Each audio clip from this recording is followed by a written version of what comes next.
بسم اللہ الرحمن الرحیم. میں ہوں اظہر نیاز. آپ سن رہے ہیں FM 102.2. ہمارے ساتھ ہوتی ہیں محترمہ ڈاکٹر سمینہ الطاف صاحبہ، اور ہم بات کرتے ہوتے ہیں زندگی کی مہارتوں پر، اور کس طرح سے ایک انسان جو ہے وہ کیٹرپلر سے بٹرفلائی بن سکتا ہے، ایک تتلی بن سکتا ہے، ایسی خوبصورت ویلیوز کے ساتھ جو نہ صرف اسے اپنے لیے ایک خوشبو فراہم کرتی ہیں بلکہ دوسروں کے لیے بھی خوشبو فراہم کرتی ہیں.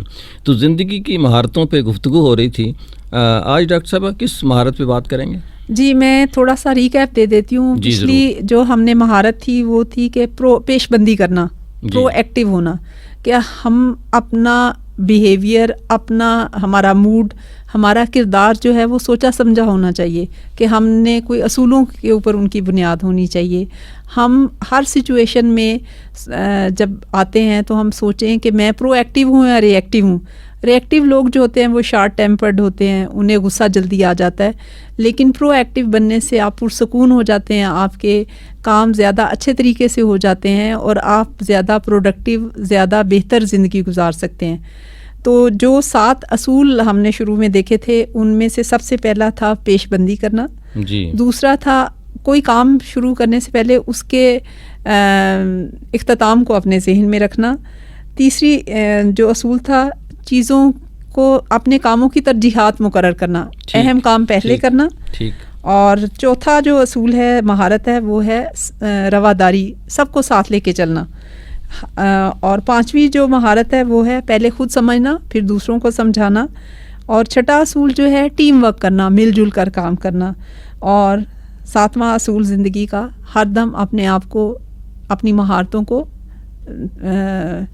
زیادہ اور بڑھانا، اور جس میں امپروومنٹ لانا. ٹھیک ہے جی. آج ہم بات کریں گے کہ دوسری غالباً دوسری کہ اپنے انجام کو پہلے سے طے کر لینا. اس کی ایک چھوٹی سی مثال میں آپ کو دیتی ہوں کہ بچوں کے پزلز ہوتے ہیں جس میں ڈفرینٹ ٹکڑے ہوتے ہیں. اگر آپ اس پیکٹ کے اوپر ایک تصویر بنی ہوتی ہے اس پزل کی، اگر وہ آپ تصویر سامنے رکھ کے پزل کے ٹکڑوں کو فٹ کریں تو آپ چند منٹ میں کر لیتے ہیں. لیکن آپ اگر وہ تصویر نہ دیکھیں اور پھر آپ اس پزل کو جوڑنے کی کوشش کرتے ہیں تو ہو سکتا ہے کہ آپ کا سارا دن چلا جائے اور مشکل ہو جائے. یہ ایک واقعہ درمیان میں مجھے یاد آ گیا. حکیم سعید نہیں، مولوی سعید صاحب یہاں پاکستان ٹائم کے ایڈیٹر تھے. انہوں نے اپنی کتاب لکھی ہے جس کے بالکل پہلے صفحے کے اوپر انہوں نے ایک بچے کا ذکر کیا ہے کہ جی یہ کتاب میں اس بچے کے ذکر نام کرتا ہوں جس کو ایک نقشہ جو ہے وہ جس کے ٹکڑے ٹکڑے ہو چکے تھے اس کو دیا گیا کہ تم اس کو جوڑ دو. اور دینے والے نے سوچا تھا کہ یہ بچہ جو ہے سارا دن لگا رہے گا، یہ نہیں جوڑ سکے گا، جبکہ اس بچے نے 1 منٹ نہیں لگایا اور تصویر جوڑ کر حوالے کر دی. تو پوچھا کہ آپ نے یہ کیسے کیا؟ کہنے لگا اصل میں اس نقشے کے دوسری طرف ایک آدمی کی تصویر تھی تو وہ میرے لیے جوڑنا آسان تھی، تو میں نے اس کو جوڑا تو نقشہ جو دوسری طرف تھا وہ خود بخود ہی ٹھیک جڑ گیا. تو یہ ایک سینس جو ہے لوگوں میں آنی چاہیے. جی بالکل. اگر ہم دیکھیں تو جیسے ہم اس آفس میں بیٹھے ہیں تو اس کے بارے میں یہ کسی نے پہلے سوچا ہوگا، اس کا نقشہ، ذہنی نقشہ بنایا، پھر کاغذ پہ بنا اور پھر یہ وجود میں آیا. پھر اسی طرح آپ دیکھیں کہ کوئی بھی ہم میٹنگ پلان کرتے ہیں، میٹنگ جب ہو رہی ہوتی ہے تو اس کی بھی پلاننگ پہلے سے ہوئی ہوتی ہے کہ اس کا ایجنڈا کیا ہوگا، اس سے کون سے لوگ اٹینڈ کریں گے اور ہمارے اس کے مقاصد کیا ہیں. پھر آپ دیکھیں کہ کوئی نئی پروڈکٹ مارکیٹ میں آتی ہے تو اس کے پیچھے بھی ایک بہت زیادہ محنت ہوتی ہے کہ مارکیٹ میں کس چیز کی ڈیمانڈ ہے، کتنا بائر کون ہوگا، ریسرچ پوری کی جاتی ہے، کتنی قیمت ہونی چاہیے، اس کا ٹارگٹ آڈینس کیا ہے. جی بالکل. اور اگر ہم دیکھتے ہیں کہ کوئی ڈگری حاصل کرتا ہے تو اس کے پیچھے بھی اس کی ایفرٹ ہوتی ہے، وہ کسی کالج یا یونیورسٹی میں جاتا ہے، پھر کتنے زیادہ ڈفرینٹ سبجیکٹس ہوتے ہیں، ان میں سے اپنا وہ سبجیکٹ چوز کرتا ہے اور پھر وہ ڈگری ایگزام دیتا ہے اور لیتا ہے. اسی طرح آپ دیکھیں کہ ہم ہر کام کے لیے جیسے ہم اپنا گھر کا نقشہ بناتے ہیں، گھر بنانے کا سوچتے ہیں تو ہم اپنے وسائل کو مد نظر رکھتے ہیں، ہم اپنی فیملی کی ضروریات کو مد نظر رکھتے ہیں، ہم اس کی کاسٹ کا تخمینہ لگاتے ہیں، پھر پراپر جگہ دیکھتے ہیں پھر آرکیٹیکٹ جو ہے اس کی خدمات لیتے ہیں کہ وہ نقشہ بنانے میں ہمیں ہیلپ کرے کہ میجرمنٹس کتنی ہے، لیونگ روم ایسا ہونا چاہیے. اور آپ پاکستان میں کیا اپنے شہر ارد گرد دیکھیں کہ ہر بندے کا گھر اس کے مزاج کے حساب سے اگر فرق ہوتا ہے تو ہاں جی تو لیکن حیرت اس بات پہ ہوتی ہے اور افسوس بھی ہوتا ہے کہ ہم اپنی زندگی کی کوئی پلاننگ نہیں کرتے. بالکل ٹھیک. اب یہ کہ اگر ہم افیکٹو بننا چاہتے ہیں، مؤثر بننا چاہتے ہیں، تو ہمیں اپنی زندگی جو ہے اس کی پلاننگ کرنی پڑے گی. ہم آج سے 10 سال بعد، 20 سال بعد اگر اللہ نے زندگی دی تو ہم اپنے آپ کو کہاں دیکھتے ہیں؟ بالکل صحیح ہے کہ فیوچر ویژن جسے ہم کہتے ہیں کہ ہمارے ہاں نہ ادارے یہ سوچتے ہیں جی کہ 10 سال بعد کہاں ہوں گے، جی بالکل، نہ والدین سوچتے ہیں کہ ہمارے بچے کہاں ہوں گے، نہ بچے یہ سوچتے ہیں کہ ہم 10 سال بعد کہاں ہوں گے. جی بالکل. اب آپ دیکھیں کہ جیسے اگر ہم اپنی جو زندگی گزر چکی ہے تو ہو سکتا ہے ہمیں بہت زیادہ ریگریٹس اور پچھتاوے ہوں کہ کاش میں نے اس وقت یہ کیا ہوتا تو آج میرے پاس یہ ہوتا. بالکل ٹھیک ہے. تو اگر ہم ان پچھتاووں سے بچنا چاہتے ہیں، کسی ایک مفکر نے کہا ہے کہ آپ برانڈ نیو سٹارٹ نہیں زندگی کا کر سکتے 80 سال کی عمر میں، لیکن آپ آج جس سٹیج پہ بھی ہیں ایک برانڈ نیو اینڈ سٹارٹ کر سکتے ہیں. بہت اچھا، واہ. تو اب یہ کہ فیوچر پکچر کہ جہاں آپ اپنے آپ کو 10-20 سال بعد آگے دیکھنا چاہتے ہیں، آپ اپنے بچوں کو آپ کیا دیکھنا چاہتے ہیں، کیونکہ ہم میں سے ہر انسان کے کچھ رولز ہیں، ہم اکیلے اس معاشرے میں نہیں رہتے. تو شروع میں جیسے ہم نے دیکھا تھا کہ ہمیں افیکٹونیس اپنی مؤثر اپنے آپ کو بنانے کے لیے ہمیں اپنے ارد گرد کے لوگوں کو بھی ساتھ لے کے چلنا پڑتا ہے. جی. تو اب آپ سے میرا ایک سوال ہے، 1 منٹ کے لیے سوچیں کہ ہمارے زندگی میں کیا کیا رولز ہیں. جیسے میں ایک وقت میں جو ہے میں یہاں پہ جاب کرتی ہوں، میں ٹیچر بھی ہوں، میں ایک وائف بھی ہوں، میرا رول ایز اے ایک مدر کا بھی ہے، میں ایک پاکستانی شہری بھی ہوں، میں ایک گلوبل کمیونٹی کی ممبر بھی ہوں، میرے ہمسائے بھی ہیں، میں ہمسائے بھی ہوں، اور بہت سارے ایسے ہیں جس کو آپ، اور ایک مسلمان کی ہونے کی حیثیت سے میں اللہ کی بندی بھی ہوں، مجھے اللہ کے احکام بھی ماننی چاہیے، اور میں امتی بھی ہوں، میں نبی کریم صلی اللہ علیہ وسلم کی امت کا بھی ایک فرد ہوں.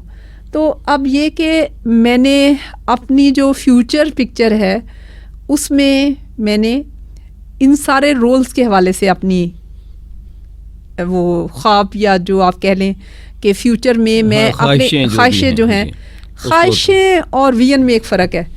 خواہش ایک وش ہے، لیکن ویژن جو ہے آپ سوچ سمجھ کے اپنے وسائل کو، اپنی صلاحیتوں کو سامنے رکھتے ہوئے خود ایک اس میں پلاننگ شامل ہوتی ہے، اور خواہش میں صرف ایک خواہش، ہاں جی، ایک خواہش ہوتی ہے.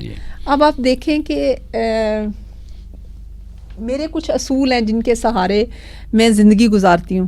ان اصولوں کو سامنے رکھتے ہوئے فیصلہ کرنا ہے کہ آج سے 10 سال بعد، 20 سال بعد میری زندگی کیسی ہوگی، اور اس کے لیے میں نے آج سے ہی تیاری شروع کرنی ہے.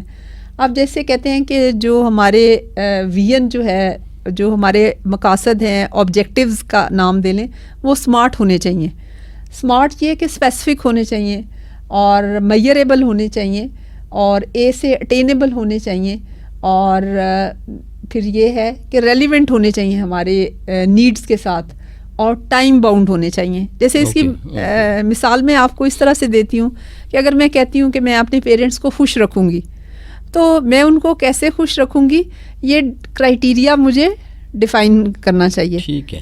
میری خواہش ہوگی جی ابھی جو 4-5 چیزیں جو آپ نے کہی ہیں ان کو ایک ایک کر کے ذرا سا ترتیب دیں کہ یہ ہے اور اس سے مراد یہ ہے. جی بالکل. اب آپ جیسے دیکھیں کہ میں ایک جو ہے، میں صرف یہ کہتی ہوں کہ میں ایک اچھی بیٹی یا بیٹا بننا چاہتا ہوں، لیکن اس میں میرے ایز اے بیٹا یا بیٹی میرا رول آئے گا، اور جو پرسن جو افیکٹ ہوگا وہ میرے فادر یا مدر ہیں. ٹھیک. اب آج کے زمانے میں دیکھیں، یا جب ہم چھوٹے تھے تو ہمارے ماں باپ نے اپنی جوانی، اپنا ٹائم اور اپنا مال ہمارے اوپر لگایا. ٹھیک. آج اکثر آپ دیکھتے ہیں کہ لوگ کہتے ہیں ہمارے پاس ٹائم نہیں ہے. تو میرے ماں باپ چاہتے ہیں کہ میں ان کے ساتھ ٹائم گزاروں، ان کے ساتھ اپنی چیزیں شیئر کروں.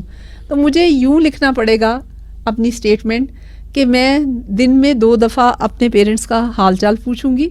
میں کم از کم 2 دن ہفتے میں آدھا گھنٹہ یا 1 گھنٹہ ان کے ساتھ گزاروں گی اور میں انہیں اپنی مصروفیات کے بارے میں آگاہ کروں گی.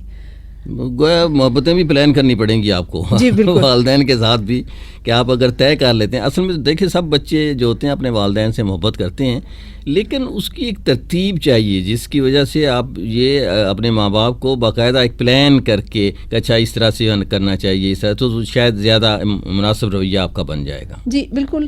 اب سوال یہ پیدا ہوتا ہے کہ میں ایک تو ہوتا ہے سوچ لینا, ایک ہے کہ میں اپنا جو ویژن ہے, جو میری مشن ہے, جس کو میں نے اپنی زندگی کا مقصد بنایا, میں لکھوں.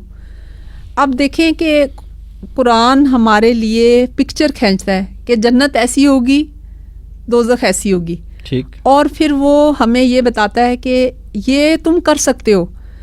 ہمیں کچھ ہم صرف نماز روزہ اور حج کو کافی سمجھتے ہیں, حالانکہ اللہ تعالیٰ نے کلیئرلی بتا دیا ہے کہ یہ تو عبادات ہیں چھوٹی جو تمہیں بڑی عبادت کے لیے تیار کرتی ہیں. اور وہ بڑی عبادت کیا ہے کہ تم جو تمہارے رولز ہیں ان کو اچھے طریقے سے کرو. معاملات جو ہیں, جی معاملات, جیسے صلہ رحمی ہے, صلہ رحمی کے ساتھ جنت جو ہے وہ واجب کی گئی ہے.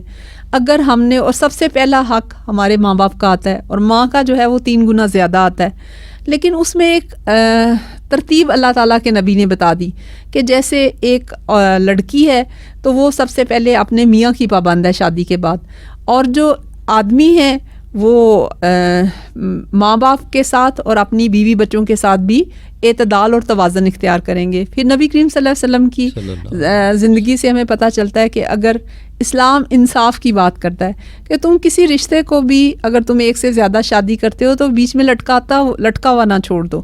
آپ صلی اللہ علیہ وسلم نے اگر امہات المومنین کی باریاں مقرر کی ہوئی تھیں, سفر پہ آپ صلی اللہ علیہ وسلم جاتے تھے تو قرعہ نکلتا تھا کون سی امہات المومنین آپ کے ساتھ جو ہیں صلی اللہ علیہ وسلم کے ساتھ سواری میں جائیں گی.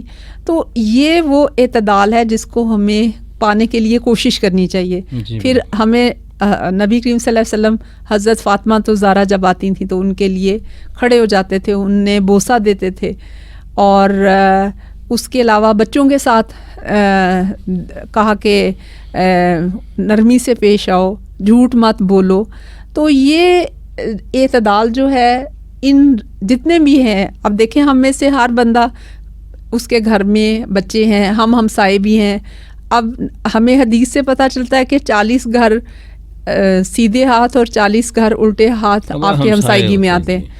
تو اگر ہم لیکن ہمیں اپنی ویژن اور مشن میں ان سارے رولز کو سامنے رکھتے ہوئے کرنا ہے. اب آپ اگر اپنا ویژن اور مشن بنانے سے آپ فوکس ہو جاتے ہیں, آپ کی جو وہ قوتیں ہیں, جو آپ کے وسائل ہیں, وہ آپ کو ایک ڈائریکشن دیتے ہیں. جی بالکل ٹھیک. اگر آپ اپنا ویژن اور مشن نہیں بنائیں گے تو آپ کے ہیں تو وہی 24 گھنٹے, میرے اور آپ کے لیے 28 گھنٹے ہونے سے رہے.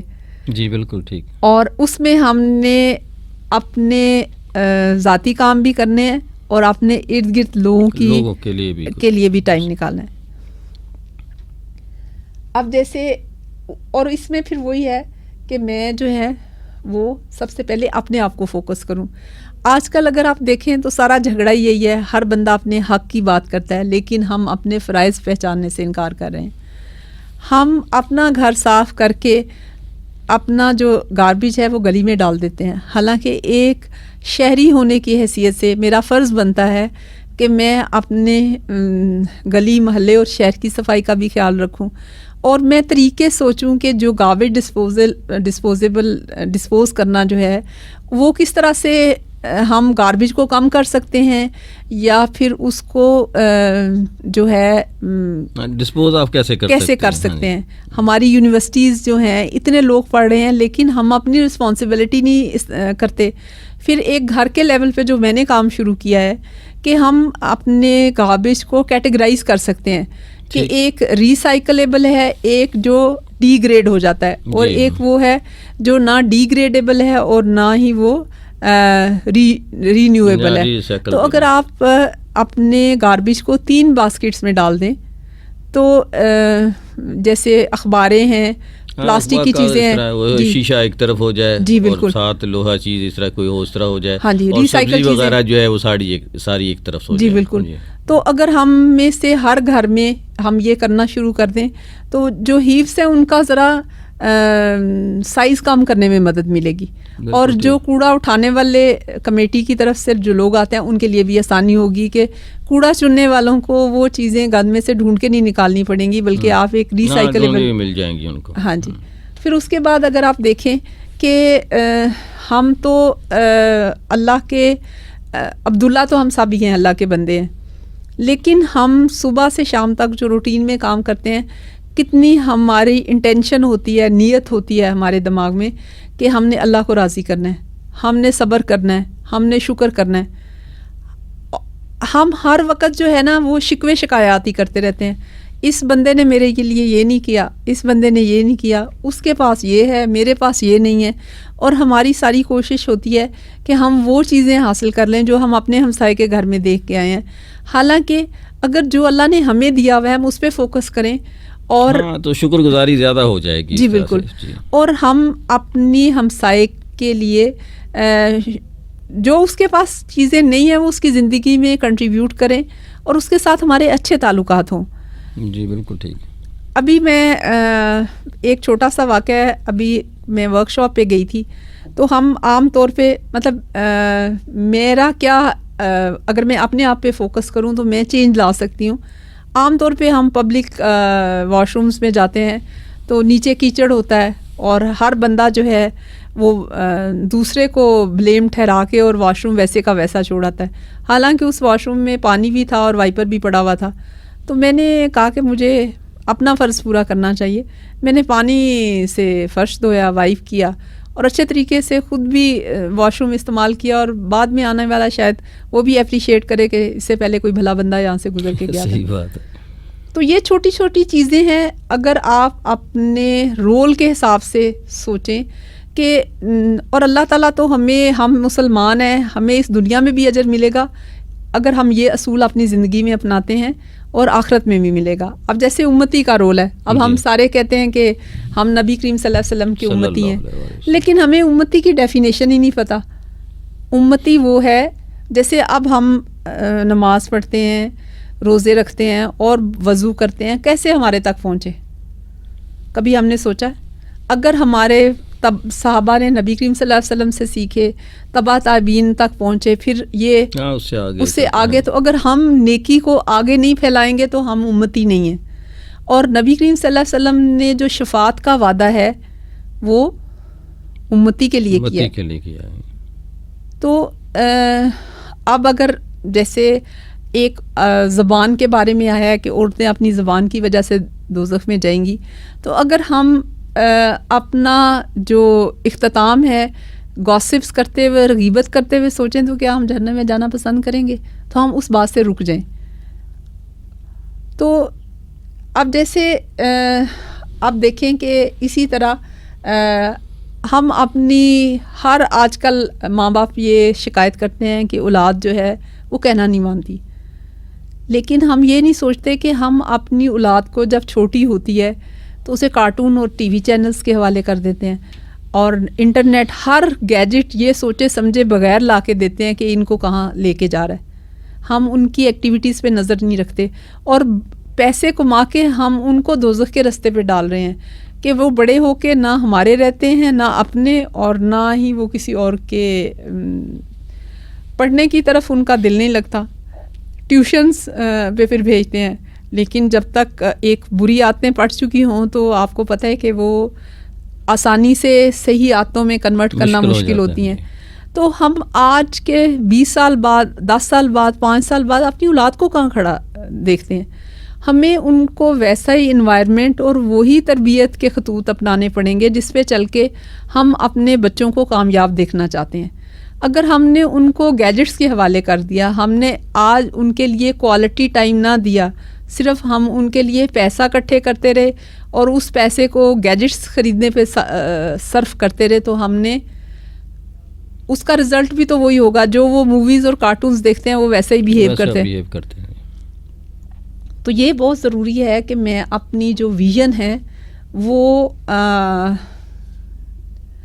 سامنے رکھوں، اور یہ جو اصول ہیں ان کو بھی لکھ کے رکھوں اور روز ان کو دیکھوں، اور پھر رات کو سونے سے پہلے جائزہ لوں کہ میں نے جو اپنے زندگی کے گول سیٹ کیے تھے کہ میں صحیح راستے پہ جا رہی ہوں. آج کا دن میرے کل کے دن سے پہلے بہتر ہوا یا سیم ویسا ہی گزرا؟ جی بالکل. میں نے اپنی زندگی کو بہتر بنانے کے لیے کون سے کیے کام، اور میں نے اپنے سے جو ارد گرد کے لوگ ہیں ان میں کون سی امپروومنٹ کی. جی. پھر ایک اور اس کا چھوٹی سی اس کی ایگزامپل اس بک اسٹیفن کوی صاحب نے دی ہے کہ آپ اپنی زندگی میں جو 4-5 لوگ ہیں جنہوں نے آپ کو بہت اچھے لگتے ہیں ان کے نام لکھیں اور ان کی خوبیاں لکھیں جو آپ کو سب سے زیادہ پسند ہے، اور پھر وہ خوبیاں اپنے اندر پیدا کرنے کی کوشش کریں. پھر انہوں نے یہ ایک جو پریکٹیکل پوائنٹس دیے ہیں وہ یہ دیے ہیں کہ آپ بکس پڑھیں، بک ریڈنگ کی عادت ڈالیں، اور دوسرے لوگوں سے بھی پوچھیں کہ ان کی زندگی کا مشن کیا ہے اور وہ کس طرح سے ان کی زندگی مؤثر ہوئی، اور پھر کیا چیزیں ہیں جو آپ کا مقصد اور سمت کو متعین کرنے میں آپ کو مدد دے سکتی ہیں، اور اس میں اپنے آپ کا جائزہ لیں. ہر بندے کو اللہ تعالیٰ نے ایک خاص خوبی سے نوازا ہے، ہر ایک کے اندر ٹیلنٹ چھپا ہوا ہے. اپنے آپ کو ڈھونڈیں، اپنے آپ کو جانیں، اور پھر جو اللہ تعالیٰ نے آپ کو صلاحیتیں دی ہیں ان کا بہتر طریقے سے استعمال کریں تاکہ ہماری اپنی زندگی بھی جو ہے اس سے بہتر ہو اور ہمارے ارد گرد لوگوں کی زندگی بھی بہتر ہو. اور اب تو یہ ہے کہ اگر آپ انٹرنیٹ پہ جائیں تو اس میں بھی آپ کو اس پہ بہت زیادہ مواد مل سکے گا کہ کس طرح سے جو ہے ہم ہر کام کرنے سے پہلے اس کے اینڈ کو سوچیں. اس ہیبٹ کو اپنانے سے یہ فائدہ ہوگا کہ وہ کام جو بے مقصد ہیں، بے فائدہ ہیں، جن کے آخر میں ہمیں ڈپریشن اور ایمٹینس کے علاوہ کچھ نہیں ملنا، ہم ان سے پھر دور ہوتے جاتے ہیں. اور اپنا ہر کام جو ہے وہ ہمیں اپنے گول سے، اپنی ویژن سے، کیونکہ یہ ہمارے ہاتھ میں ہے کہ ہم جو ہیں وہ اپنے جو ہم نے پکچر بنائی ہے اس کے اندر جو ہے وہ رنگ بھریں. جیسے ہمارا دین بھی یہی کہتا ہے کہ ہم صرف اللہ سے فیئر کھائیں، اللہ سے ڈریں. مطلب اللہ سے ڈرنا نہیں چاہیے، اللہ سے تو محبت کرنی چاہیے. اللہ کے سامنے جواب دہی سے ڈرنا چاہیے کہ اگر اللہ تعالیٰ نے میرے سے کچھ پوچھ لیا تو میں اس کو کیسے ڈیفینڈ کروں گا. اور دوسری کہ میں ہر دن شروع کرنے سے پہلے مجھے سوچنا چاہیے کہ میں جو ہے کسی کے ساتھ برا نہ کروں، میں کسی سے ناانصافی نہ کروں، میں ہمیشہ سچائی کا ساتھ دوں اور سچائی سے ہی برائی کا مقابلہ کروں، اور سچائی پہ کھڑے رہنے کے لیے مجھے کتنی تکلیفیں بھی سہنی پڑیں میں ان سب کو برداشت کروں. بالکل ٹھیک ہے. تو یہ انشاءاللہ اللہ سے دعا ہے کہ اللہ تعالیٰ ہمیں اپنے مستقبل کی پکچر میں اچھے رنگ بھرنے والا بنا دے، اور ہمارا اجر اس دنیا میں بھی ہمیں انشاءاللہ ملے گا اور آخرت میں تو انشاءاللہ ہے ہی ہے. بہت شکریہ جی. ڈاکٹر سمینہ الطاف صاحبہ ہمارے ساتھ تھیں اور بات کر رہی تھیں وہ زندگی کی مہارتوں پر، اور آج انہوں نے جو بات کی وہ یہ تھی کہ ہمیں کوئی بھی جو کام شروع کرنا ہے تو شروع کرنے کے ساتھ ہی اس کا انجام جو ہے اس کے اوپر نظر ضرور رکھنی چاہیے. اور ایک سائیکالوجی میں کہا جاتا ہے کہ جب بھی آپ نے کوئی کام کرنا تو اس کو یہ سوچیں کہ زیادہ سے زیادہ کیا ہوگا. تو زیادہ سے زیادہ جو ہے وہ اگر آپ پہلے سے سوچ لیں کہ اس کا انجام کچھ اس طرح سے ہوگا تو شاید اس کو آپ تبدیل بھی کر سکتے ہیں، اس کو بہتری کی طرف بھی لے جا سکتے ہوں، اور آپ کو یس اور نو کا جواب جو ہے وہ بھی مل جائے. مثال کے طور پر سائیکالوجی ہی کی ایک وہ ہے کہ جب آپ کو یہ ڈیسائیڈ کرنا ہو کہ یس یا نو تو یو گو فار دا یس، کیونکہ یس کے اندر جو ہے وہ نو موجود ہوتا ہے، لیکن جب آپ نو کہہ دیتے ہیں تو پھر آپ یس کی گنجائش نہیں ہوتی ہے. تو اس طرح کی چھوٹی چھوٹی باتیں. اور ایک بڑی اچھی بات آج انہوں نے کی کہ آپ طے کر لیں کہ جو آپ نے جو کام کرنا ہے اس کو 2 لائنیں لکھ لیں، 1 لائن لکھ لیں، اچھا میں نے یہ کرنا ہے. معاملات پر خاص طور پر جو ہے کہ اگر میں نے دوسروں کا خیال کرنا ہے، اپنے رولز جو سارے آج ہم نے ڈسکس کیا آپ کے ساتھ کہ آپ جو ہیں ماں ہیں، بہن ہیں، بھائی ہیں، یہ سارے رشتے جو ہیں یہ آہستہ آہستہ ٹوٹتے جا رہے ہیں، یہ محبتیں اور یہ اقدار جو ہیں یہ بکھرتی جا رہی ہیں. تو ان کو تھوڑا سا سمیٹنا ہے. اور ہم جس طرح سے چھوٹے چھوٹے غم اکٹھے کر کے بہت سارا ڈھیر اپنے سر پہ رکھ لیتے ہیں، اسی طرح اگر آپ چاہیں تو چھوٹی چھوٹی محبتیں جمع کر کے بھی اپنے لیے بہت سارے پھول جو ہیں وہ جمع کر لیتے ہیں. اس کے ساتھ ہی اجازت دیے. بہت شکریہ ڈاکٹر صاحب. اللہ حافظ.